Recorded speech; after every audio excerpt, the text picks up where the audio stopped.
Morning বন্ধুরা, কেমন আছো তোমরা সবাই? পৌলমীর সংসার এই নতুন একটি ভিডিওতে সকলকে জানাই স্বাগত। তো এখন মেয়ের স্কুল ছুটি হবে আর আমি ওর স্কুলের গেটের সামনেই দাঁড়িয়ে আছি, তাই ভাবলাম আজকে একটু ভিডিও করি। ফোনটা হাতেও ছিল, তাই একটু ভিডিও করলাম।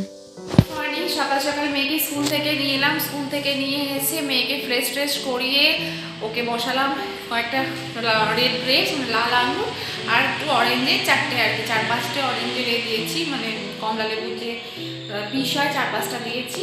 তো এখন এসেছি এই যে ঝুড়ি নিয়ে ফুল তুলতে, তার মধ্যে করলাম ওটসটাকে দই দিয়ে ভিজিয়ে নিয়েছি, বিয়ে করবো ওটসের ছিলাম, কারণ কিছু তো খেতে হবে। তো মা বলছিল ওট সেদ্ধ করে দেবো, আর চরণ কাকু আসেনি, তো সেই জন্য ভাবলাম যে না, ওটসের চিলাটাই করি। মাকে বললাম তুমি ভেজিটেবলসগুলো একটু কেটে রাখো, আমি এসে বানিয়ে খেয়ে ঠাকুর ঘরে যাব। আর ওই জন্য তাড়াহুড়োর মধ্যে আছি, সকাল থেকে ভিডিও করা হয়নি। স্কুলে যাওয়ার সময় খুব সকাল ঠান্ডা থাকে, তাড়াহুড়ো থাকে। তো চলো এখন ফুলগুলো তুলে নিয়ে আর চলো বাগানটা তোমাদের সঙ্গে শেয়ার করি। এই যে আমাদের বাগানে দেখতে পাচ্ছ কত গাঁদা ফুল ফুটেছে, আরও অনেক গাঁদা ফুল ধরেছিল, সব পুজোর জন্য নিয়ে নিই। কারণ যেগুলো অনেক বড় বড় হয়ে যায় না, ওগুলো না ছোট ছোট ইনকা, তো এগুলো ঝুলে যায়, পড়ে টরে যাবে, তো সেই জন্য আমি নিয়ে নিই। আর এই যে এই গাছগুলোতে এখন পাতা ঝরে যাচ্ছে, এখন তো বসন্তের সময়। তবে লাল জবা অনেকগুলো ফুটেছে। এই যে একটা দেখছো নতুন জবা, পঞ্চমুখী জবা, এই জবাটা দেখছি শীতকালেই ফুটছে, আগে দেখতাম না। লাল জবা অনেকগুলো ফুটেছে, আর আজকেও আমি 2-3টে গাঁদা ফুল তুলে এনেছি, যেগুলো খুব বড় হয়ে ঝুলে যাচ্ছিলো। দাঁড়াও, এখন তো আমার এক হাতে ফোন এক হাতে ক্যামেরা, আর মানে ফুলের থালা, আমি গিয়ে তোমাদেরকে রেখে দেখাচ্ছি। এই দেখো, এটা পঞ্চমুখী জবাটা, আর এই যে গাঁদাগুলো, কত বড় বড় গাঁদাগুলো গাছ থেকে পুরো ঝুলে পড়ছিল, কি সুন্দর দেখতে লাগে সত্যি কথা বলতে কি। আর এই যে দেখো কত রকমের জবা গাছ আছে, আগে তো মালি দিয়েই হতো, কিন্তু সেই মালি অনেক ঝামেলা করতো, তো সেই জন্য এখন মালিকে বাদ দিয়ে আমরা নিজেরাই বাড়িতে গাছ লাগাই, মানে চরণ কাকুই সমস্ত পরিচর্যা করে।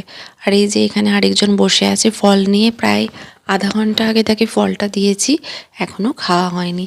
আর এখানে আমি ওটসটা দইয়ের সাথে একটু জল দিয়ে ভিজিয়ে দিয়ে গিয়েছিলাম, যাতে ওটসটা ভালো করে নরম হয়। অনেকে আবার ওটসটাকে গ্রাইন্ডারে গ্রাইন্ড করেও দেয়, বাট আমি আর গ্রাইন্ড করি না। তো এখানে আমি দিয়ে দিয়েছি কাঁচা লঙ্কা, পেঁয়াজ, গাজর কুচি, ক্যাপসিকাম, সমস্ত কিছু দিয়ে দিয়েছি, তার সাথে একটু হলুদ, নুন, জিরে আর একটু বেসন দিয়েছি। বেসনটা তোমরা চাইলে দিতেও পারো, নাও দিতে পারো। তো বাবার হয়ে গেছে, এখন আমি চিলাগুলো বানিয়ে নেব। বাবা ওষুধ খাবে, ওষুধ খেয়ে 10 মিনিট পর ব্রেকফাস্ট করতে আসবে। আর আমারও ব্রেকফাস্ট হয়নি সকাল থেকে, প্রচণ্ড খিদে পাচ্ছে। তো সেই জন্য ভাবছি যে না, আর নয়। বিছানাপত্র গোছানো হয়নি, গোছাবো, কিন্তু আগে ব্রেকফাস্ট করি, তারপরে গোছাবো। স্কুল থেকে এসেই আগে ঠাকুর ঘর পরিষ্কার করলাম, তারপরে ফুল তুলতে গেলাম, তার মাঝখানে ওটসটাকে ভিজিয়ে দিয়ে গিয়েছিলাম। মামামকে ফ্রেশ করানো, মামামকে ফ্রেশ করিয়ে তারপরে হচ্ছে যে ফল টল দিয়ে, আর এই যে এখন এসেছি ঠাকুর ঘর করবো বলে। তো বাবাকে খেতে দিয়ে দিয়েছি, আমি গিয়ে ব্রেকফাস্ট করব। ঠাকুর ঘরটাকে করে নিই, কারণ কি না বাসন কোসন সব পড়ে থাকবে। আর সত্যি কথা বলতে, সকালে উঠে কাপড় ছেড়ে নিলে না, সেই বাসি কাপড় ছেড়ে নিলে তাতে আর মনে হয় না যে পরিষ্কার কাপড়ে ঠাকুরের কাজটা করি, না করে খেয়ে নিই। ওই জন্য আগে ঠাকুরের কাজটা করব, তারপরেই খাবো। ছোট থেকে মা, কাকিমা, ঠাকুমাদের দেখে এসেছি যে স্নান করে পুজো করতো, আর না হলে খুব সকালে স্নান করতো, আর না হলে বাসি কাপড় ছেড়ে ঠাকুর ঘরে অন্তত পরিষ্কার শুদ্ধ বসনে গায়ে গঙ্গা জল দিয়ে আসতো। এখানে আমার বাসন কোসন সমস্ত কিছু গোছানো হয়ে গেছে, উপর করে রেখেছি জলটা যাতে ধরে যায়। এখন আমি ঠাকুর প্রণাম করে নেমে যাব। আর এই যে আমাদের ঠাকুর ঘর, তোমরা তো আগের ব্লগে দেখেছো, যারা আমার বৃহস্পতিবার লক্ষ্মী পুজোর ব্লগটা দেখেছো, তারা ঠাকুর ঘরটা খুব সুন্দর করেই দেখেছো। সত্যি কথা বলতে ঠাকুর ঘরটা আমার খুব প্রিয় জায়গা। শ্বশুর ঘরের সব অনেক জায়গা আছে, তার মধ্যে বাগান আর ঠাকুর ঘর আমার ভীষণ প্রিয়, আমার খুব ভালো লাগে। তো ঠাকুর ঘর থেকে নিচে নামবো, তাই ভাবলাম কাঁচাগুলো তুলে নিই। সকালে মেয়েকে স্কুলে নিয়ে গিয়েছিলাম আস্তে আস্তে, তো 10টা, ওদের 9:30টায় ছুটি। এখন ঘড়িতে প্রায় 11:30 বেজে গেছে, তো এখনও ব্রেকফাস্ট হয়নি, প্রচণ্ড খিদে পাচ্ছে। তো জামা কাপড়গুলো, আর বারবার না ছাদে ওঠানামা করতেও ইচ্ছে করে না, তো সেই জন্য ভাবলাম জামা কাপড়গুলো তুলে নিই, তারপরেই নিচে যাব। আবার আজকে ঠিক করেছি যে ব্রেকফাস্ট করে একটুখানি পার্লারে যাব। চুলটা খুব রাফ হয়ে গেছে আর নিচের চুলটা প্রচণ্ড স্প্লিটেনের সমস্যা হচ্ছে, মানে না ডোগাগুলো ফেটে ফেটে যাচ্ছে। তো সেই জন্য ভাবলাম ওই ওরকম বাজে চুল রাখার থেকে কিছুটা অন্তত মানে কেটে নিয়ে সে সমান করে কেটে নিয়ে আসি। তো ওটাই ভেবেছি। তো এখন যাবো, আগে ব্রেকফাস্ট করব, তারপরে বেরোবো। কারণ সন্ধ্যের সময় না ঘুম থেকে উঠে আর মনে হয় না যে বাইরে যাই। গরমকালে বিকেলবেলাটা বেরোতে ইচ্ছে করে, কিন্তু শীতকালে ইচ্ছে করে না। আবার দেখো শীতকালে না এই সকাল টাইমটাই ভালো লাগে, এই 11টা 11:30 দিক করে বেরোতে। তাহলে একটার মধ্যে কাজও হয়ে গেল, এসে স্নান ধান করে খেয়ে দিয়ে মাম্মামকে খাইয়ে শুয়েও পড়লাম। এই হলো ব্যাপার আর কি। ঠান্ডাতে আর সত্যি ইচ্ছে করে না বিকেলবেলায়। তো এখন সমস্ত কাজটা সেরে বেরিয়ে পড়েছি পার্লারের জন্য। একটু হেয়ার কাটিং করব, একটু থ্রেডিং করব, মানে আইব্রো করবো আর কি। আর বাড়িতে যাব, আজ প্রায় 1 মাসের কাছাকাছি হয়ে গেছে সেই যে এসেছি, বাড়িতে যাইনি। সব ফোনে খবর নিচ্ছি বাবা মা কেমন আছে, কিন্তু একবার চাক্ষুষ দেখতে চায়। তো সেই জন্য যেহেতু ক্রিসমাস 1 জানুয়ারির পর বাড়ি যাচ্ছি, ভাবছি মিও আমরেতে গিয়ে মায়ের জন্য আর কাকিমার জন্য কেক কিনে নেব। ফ্রুট কেকই কিনবো, আর দেখি যদি ভালো কিছু পাই সেরকম কিছু কিনবো। তো চলো, ঠান্ডা বাতাস দিলেও না বাইরে রোদ্দুরটা উঠেছে খুব চড়া।